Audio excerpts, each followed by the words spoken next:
Непосредно пред доаѓањето на зимата, Северна Македонија веќе се соочува со енергетска криза, предупредува експертската јавност.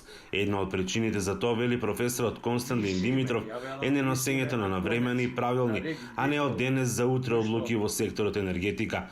Многу порано тој, вели, требаше да се реагира по набавка на јаглен, поевтин мазут, но и струја. Висиме на конец на рек Битола, кој што не го ниту одржуваме како што треба.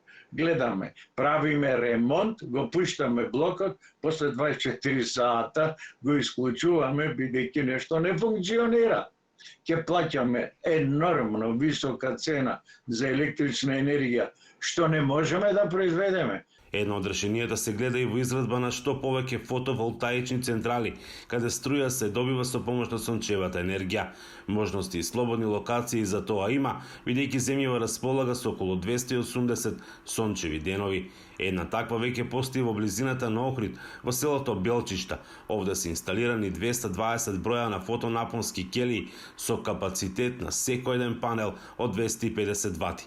Сите тие заедно за еден час може да произведат до 47,25 киловат часови.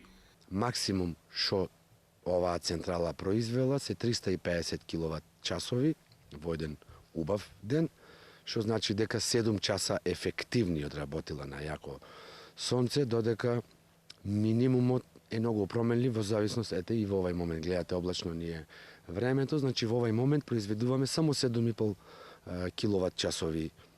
Најдален месец за производство на струја на овој начин е јули, кога се добиваат и по 8500 киловат часови месечно.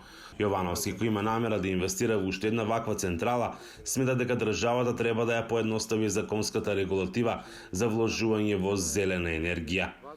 Ако ја видиме во моментов откупната цена во однос инвестиција денеска, значи доаѓа дека централата ќе биде исплатлива после некои 12-13, па можда и 15 години.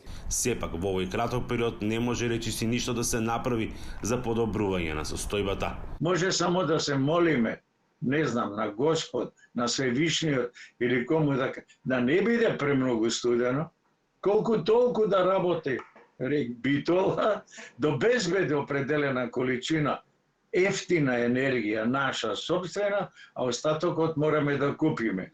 Тој ќе значи дека ќе мора да се спроведе рестрикција која што била минимум на 50% од потребите кои што се сега.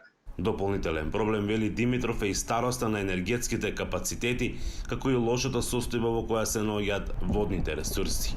Од Охрид, за Гласот на Америка, Мики Трајковски.